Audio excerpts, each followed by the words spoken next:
वही है जो वाईफाई के बिना हमारी जिंदगी का है। सही दिशा के लिए हमें सही सफलता की आवश्यकता होती है और प्रबंध की प्रकृति में छुपे हैं वो उद्देश्य जो ऐसी शक्ति जिससे हमारे हर कार्य को सफलता मिलती है। Hello everyone, my name is Deepali Khare. स्वागत है आपका फ्यूके एजुकेशन में। इसी से रिलेटेड है हमारा आज का टॉपिक जो कि बात कर रहा है प्रबंध का महत्व एवं प्रबंध की प्रकृति के बारे में। तो चलिए चलते हैं हम सबसे पहले प्रबंध के महत्व की ओर कि इसका इम्पोर्टेंस क्या है। तो प्रबंध के महत्व में हम सबसे पहले देख रहे हैं कि प्रबंध सामूहिक लक्ष्यों को प्राप्त करने में सहायक है। जो समूह में लोग आ रहे हैं उसमें कुछ ना कुछ उनके जो उद्देश्य है उसको प्राप्त करने में ये सहायक है। तो प्रबंध कर्मचारियों में टीम भावना और समन्वय का निर्माण करता है। ठीक है, एज अ हम टीम वर्क कर रहे हैं कि हम जितने अपने बेस्ट एफर्ट्स हैं टीम में डाल रहे हैं, उसी में हम कार्य कर रहे हैं और उद्देश्यों को पूर्ण कर रहे हैं। और साथ में समन्वय, समन्वय क्या है? तालमेल, कोऑर्डिनेशन हम स्थापित कर रहे हैं जिससे संगठन के उद्देश्यों को हम क्या कर सकते हैं? प्राप्त कर सकते हैं, जो भी ऑर्गेनाइजेशन के ऑब्जेक्ट हैं। तो प्रबंध संगठन के कुल उद्देश्यों को प्राप्त करने के लिए व्यक्तिगत प्रयत्नों को समान दिशा देता है। ठीक है, जो पर्सनल हम एफर्ट्स डाल रहे हैं एज अ टीम में वर्क करें, टीम में कई सारे लोग हैं, सब अपना अपना कार्य कर रहे हैं, तो अगर जब वो अपने समान उद्देश्यों को पूर्ण करेंगे तभी वो टीम और संस्थान के उद्देश्यों को प्राप्त कर सकते हैं। फिर दूसरा है प्रबंध क्षमता में वृद्धि करता है, ये आपकी कैपेसिटी को बढ़ा रहा है। तो प्रबंध कार्य क्षमता को बढ़ाने में सहायक होता है। ठीक है, जो आपकी कैपेसिटी है उसको बढ़ाने में ये सहायक होता है। प्रबंध द्वारा संस्थानों को कुशलता पूर्वक उपयोग संभव हो पाता है जिससे लागत कम हो जाती है। ठीक है, जो भी हम कम से कम लागत में ज्यादा से ज्यादा प्रोडक्ट्स बना रहे हैं तो रिसोर्सेज का बेस्ट यूटिलाइजेशन यूज करके हम लागत कम करके उसकी प्रोडक्टिविटी, उत्पादकता को क्या कर सकते हैं? बढ़ा सकते हैं। थर्ड है प्रबंध गतिशील संगठन का निर्माण करता है। ठीक है, कंटिन्यूस की जो उसमें हमको बढ़ते जाना है चैलेंजेस फेस करके, तो ये कंटिन्यूस प्रोसेस है। तो प्रबंध संगठन में परिवर्तन में होने वाले लाभों को कर्मचारी से, मतलब जो भी उसमें चैलेंजेस छुपे हैं, जब तक रिस्क या चैलेंजेस नहीं आते तब तक हम उसको ओवरकम नहीं कर सकते। तो ये कर्मचारियों को लाभ के अवसर प्रदान करता है जो अवगत कराकर विरोध को समाप्त कर सकते हैं कि वो एक तरह का कार्य कर रहे हैं, वो हिचकिचा रहे हैं, सेम तरह का कार्य, कोई भी नया चैलेंज फेस नहीं कर रहे हैं अपने वर्क प्लेस पे। तो जो भी चैलेंजेस आते हैं उसमें उनको नई अपॉर्चुनिटी मिलती है जिससे वो ओवरकम कर सकते हैं। नेक्स्ट है अपना प्रबंध व्यक्तिगत उद्देश्यों की प्राप्ति में सहायक होता है। जो हमारे पर्सनल ऑब्जेक्ट्स हैं उसको भी प्राप्त करने में मैनेजमेंट हेल्पफुल है। तो प्रबंध अभिप्रेरणा एवं नेतृत्व के माध्यम से कर्मचारियों में समूह भावना को विकास करता है। ठीक है, तो हम क्या करें, एक मैनेजर का काम है मोटिवेशन देना, समय समय पर प्रेरणा देना कि कोई एम्प्लॉय कार्य नहीं कर पा रहा है या उसकी जो भी समस्या है उसका समाधान करना। तो उसके माध्यम से हम कर्मचारियों को उसमें एक डेवलपमेंट की क्या है वो विकास की ओर ले जा रहे हैं, डेवलपमेंट की भावना उनमें आ रही है तथा व्यक्तिगत उद्देश्य एवं संगठनात्मक उद्देश्य में तालमेल बिठाता है। ठीक है, जो आपके ऑर्गेनाइजेशन और पर्सनल ऑब्जेक्ट्स है दोनों में ये तालमेल बिठा के काम कर रहा है। इससे प्रत्येक सदस्य संगठन के उद्देश्यों में योगदान देते हुए व्यक्तिगत उद्देश्यों को प्राप्त करते हैं। तो हम क्या कर रहे हैं, इसमें संगठन का भी उद्देश्यों को हम योगदान दे रहे हैं कि हर अपनी बेस्ट प्रोडक्टिविटी या कैपेसिटी दे रहा है जिससे हम ऑर्गेनाइजेशनल ऑब्जेक्ट्स भी प्राप्त कर रहे हैं। फिर है प्रबंध समाज के विकास में सहायता करता है, ये सोसाइटी को भी हेल्पफुल है। तो प्रबंध अच्छी गुणवत्ता वाले माल एवं सेवा, जो गुड्स और सर्विसेज है बेस्ट क्वालिटी की, उसको प्रदान करने में रोजगार के अवसर सृजित करता है। ठीक है, हम क्या है एक तरीके से लोगों को, एक वर्ग के लोगों को रोजगार प्रदान कर रहे हैं जिससे वो अपनी जीविका चला रहे हैं। तो गुड्स एंड प्रोडक्ट्स की जरूरत हमें माल बनाने के लिए लोगों की भी है, तो उस तरीके से उनको रोजगार भी मिल रहा है और उत्पादन की नई तकनीकें अपनाकर समाज के विकास में सहायता करता है। मतलब हम भौतिक या मानव दोनों पद्धति से अगर काम कर रहे हैं तो हम मानव को भी मशीनें चलाना बता सकते हैं जिससे काम और आसान हो जाएगा और हम नई टेक्निक सीखकर विकास की ओर जा सकते हैं। चलते हैं नेक्स्ट स्लाइड पे। तो अब हम इसमें समझेंगे प्रबंध की प्रकृति। ठीक है, यहाँ में हमने समझे थे महत्व, अब है प्रबंध की प्रकृति पे हम चर्चा करते हैं। तो कुछ विज्ञान प्रबंध को कला बताते हैं क्योंकि प्रबंध ज्ञान और कौशल के व्यवहारिक प्रयोग से संबंध रखता है। ठीक है, प्रकृति है कि विज्ञान है कि कला है।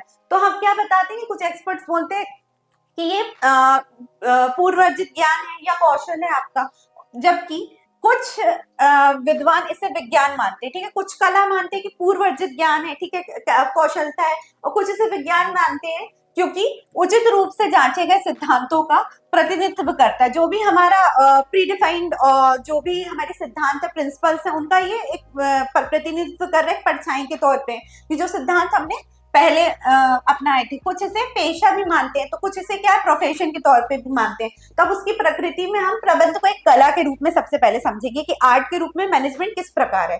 तो कला का आशय इच्छित परिणामों को पाने के लिए वर्तमान ज्ञान का व्यक्तिगत एवं दक्षतापूर्ण उपयोग से है। ठीक है, हम क्या कर रहे हैं, जो हमारे ऑब्जेक्ट्स हैं, जो हमारा हमको आउटकम या रिजल्ट अचीव करना है, उसमें हम क्या वर्तमान ज्ञान एवं व्यक्तिगत जो हमें कैपेबिलिटीज है, मतलब जो प्री डिफाइंड नॉलेज है वो लेके आ रहे हैं, और इसमें कुछ ना कुछ अपना पर्सनल एक्सपीरियंस या कैपेबिलिटी लगा रहे हैं। तो कला का कुछ विशेषताएं होती है जो निम्नलिखित है। तो अब इसमें हम आर्ट के तौर पे इसकी कुछ विशेषताएं वो किस प्रकार के हैं, सैद्धांतिक ज्ञान का होना। ठीक है, तो अब इसमें क्या है, कला यह मानकर चलती है कि कुछ सैद्धांतिक ज्ञान पहले से, मतलब हमें कुछ पहले से ही नॉलेज है, प्री डिफाइंड नॉलेज है हमारे पास, उसके उसके द्वारा हम विशेषज्ञों ने अपने अपने क्षेत्रों में कुछ मूलभूत सिद्धांत का प्रतिपादन किया। तो कुछ एक्सपर्ट हैं जो उन्होंने कला के रूप में देखा, तो कुछ उन्होंने उस बारे में पहले से ही स्टडी कर रखी है, उससे उन्होंने वो ज्ञान प्राप्त किया है जो एक विशेष प्रकार की कला में प्रयुक्त हुआ है, जिसको हमने आर्ट फॉर्म के रूप में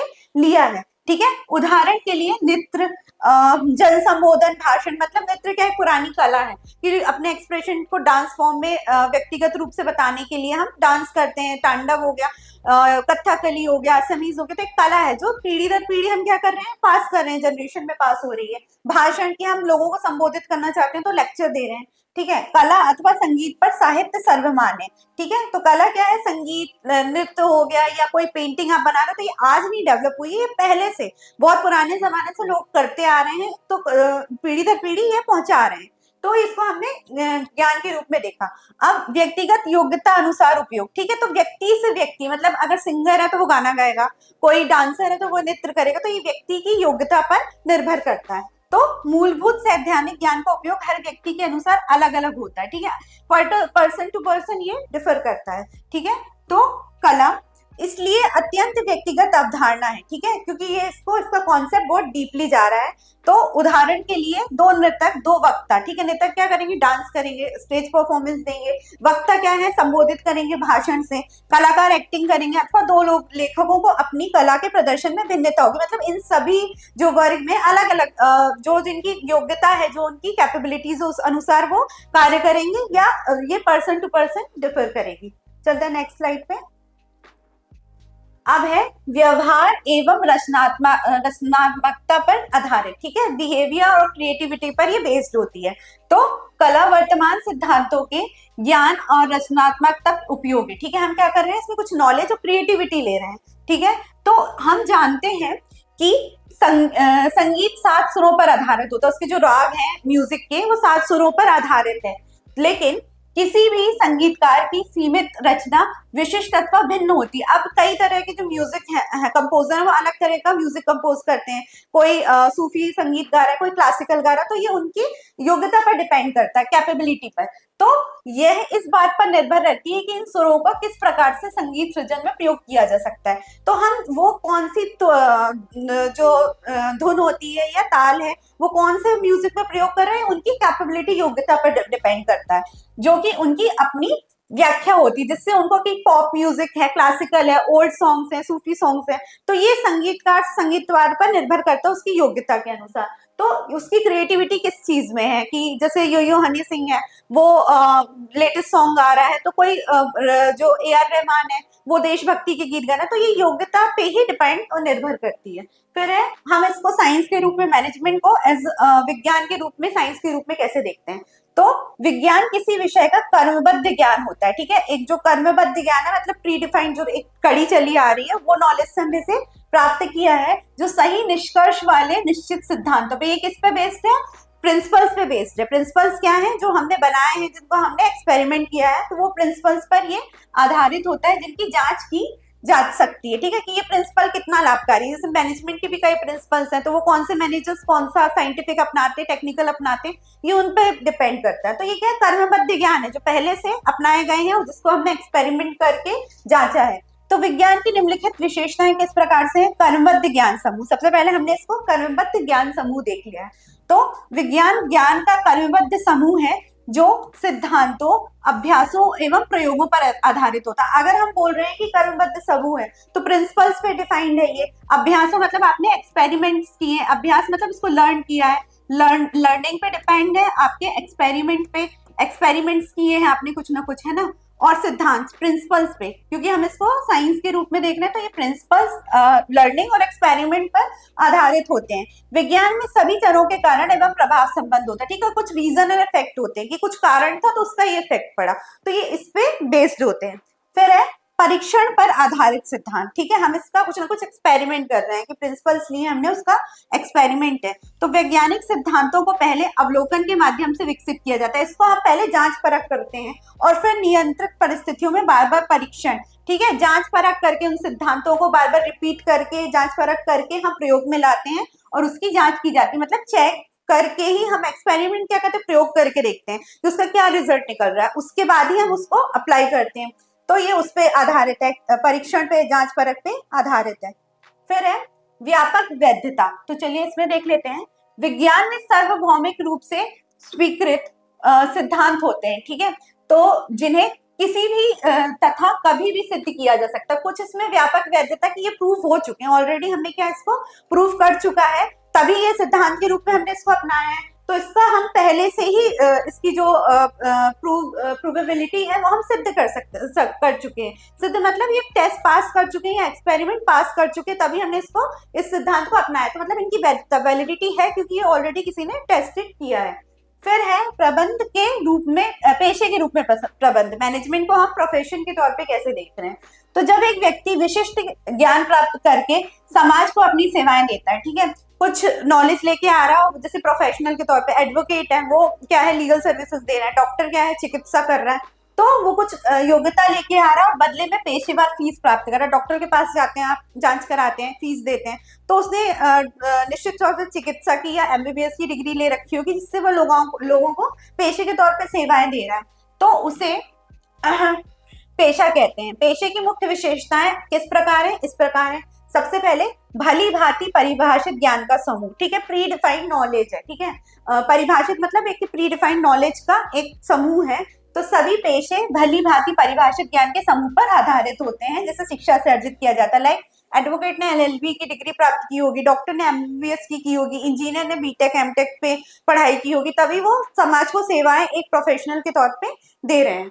फिर है अवरोधित प्रवेश, तो प्रत्येक पेशे में परीक्षा अथवा शैक्षणिक योग्यता के आधार पे, मतलब एमबीबीएस में भी नीट वगैरह की एक उन्होंने एंट्रेंस एग्जाम रखा होगा या उस परीक्षा को प्राप्त करके उन्होंने वो डिग्री प्राप्त की होगी, शैक्षणिक योग्यता के आधार पर होता है। उदाहरण के लिए देखिए, भारत में यदि किसी को चार्टेड अकाउंटेंट बनना है, सीए की बात कर रहे हैं, चार्टेड अकाउंटेंट, तो उसे भारतीय चार्टेड अकाउंटेंट संस्थान द्वारा आयोजित की जाने वाली एक विशेष परीक्षा को पास करना होगा। सीए, सीपीटी, एग्जीक्यूटिव, जितनी भी उनके लेवल की प्राइमरी सेकेंडरी लेवल पे जो परीक्षाएं होती हैं, जो चार्टेड अकाउंटेंट आईसीएआई कंडक्ट करता है, तो उन परीक्षाओं को पास करके ही वो एक प्रोफेशनल या पेशेवर के रूप में, अकाउंटेंट के रूप में कार्य कर सकते हैं।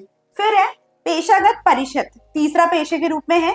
सभी पेशे किसी ना किसी परिषद सभा से जुड़े होते हैं, ठीक है, कोई ना कोई जो परिषद इनकी कम्युनिटी होगी उससे ये जुड़े होंगे, जो इसमें प्रवेश का नियमन करते हैं, ठीक है। जो जैसे एम्स है, एम्स के लिए आपको एंट्रेंस एग्जाम देना पड़ता है, उसकी परीक्षा को पास करना पड़ता है, तब आप एक एम्स में 5 साल के एमबीबीएस कोर्स के लिए एलिजिबल होते हैं। तो वो उनकी परिषद बनाई गई हुई है। बार काउंसिल ऑफ इंडिया है, जो एडवोकेट के एग्जाम या उसकी एलएलबी की जो नियम, रेगुलेशंस, रूल्स हैं, उसको कंडक्ट करता है। तो ये भी एक तरह तौर से परिषद के रूप में कार्य करने के लिए प्रमाण पत्र जारी करते हैं कि आप सर्टिफाइड हैं, सर्टिफिकेशन दे रहे हैं कि आप सर्टिफाइड हैं, एवं आचार संहिता, उसका कोड ऑफ कंडक्ट ये तैयार करते हैं तथा इसको लागू करते हैं। भारत में वकालत करने के लिए वकीलों को बार काउंसिल, मतलब एआईबी का एग्जाम पास होना चाहिए आपको, बार काउंसिल ऑफ इंडिया जो है रूल्स रेगुलेशंस कंडक्ट बताता है, वो पास करके आप इसके सदस्य बन सकते हैं और उन कार्यों को नियमन एवं नियंत्रित कर सकते हैं। मतलब आपको बार काउंसिल के नियम, कोड ऑफ कंडक्ट के अनुसार ही परीक्षा पास करके, नियम मान के ही आप एक वकील के तौर पर वकालत कर सकते हैं या सेवाएं दे सकते हैं। चलते हैं नेक्स्ट स्लाइड पे। नैतिक आचार संहिता, ठीक है, कोड ऑफ कंडक्ट है इसमें कुछ। सभी पेशे किसी ना किसी पेशेवर संघ से जुड़े होते हैं, ठीक है, कोई ना कोई कम्युनिटी से, जो प्रोफेशनल कम्युनिटी से ये जुड़े हैं, जो इनके प्रवेश का नियमन करते हैं, ठीक है, जिसमें किसी तरह का एंट्रेंस है। और उदाहरण के लिए जब डॉक्टर अपने पेशे में प्रवेश करते हैं तो अपने कार्य नैतिकता को की शपथ लेते थे। मतलब आप ओथ ले रहे हो कि आप जो कार्य करोगे उस कार्यकाल में पूरी ईमानदारी के साथ करोगे, पूरी इंटीग्रिटी मॉरलिटी के साथ करोगे, ठीक है, कोई धोखाधड़ी नहीं करोगे। तो ये ओथ हम लेते हैं, तो उसी को हम बोलते हैं आचार संहिता, ठीक है, कोड ऑफ कंडक्ट। सेवा उद्देश्य मतलब समाज को सेवा देना ही हमारा एक उद्देश्य होना चाहिए। तो प्रत्येक पेशे का मुख्य उद्देश्य अपने ग्राहकों को सेवा करना होता है, ठीक है, कि जो हमारे पास क्लाइंट्स आ रहे हैं या जो भी हम प्रोफेशनल सर्विसेज दे रहे हैं उनकी सेवा करना ही हमारा मुख्य उद्देश्य होना चाहिए।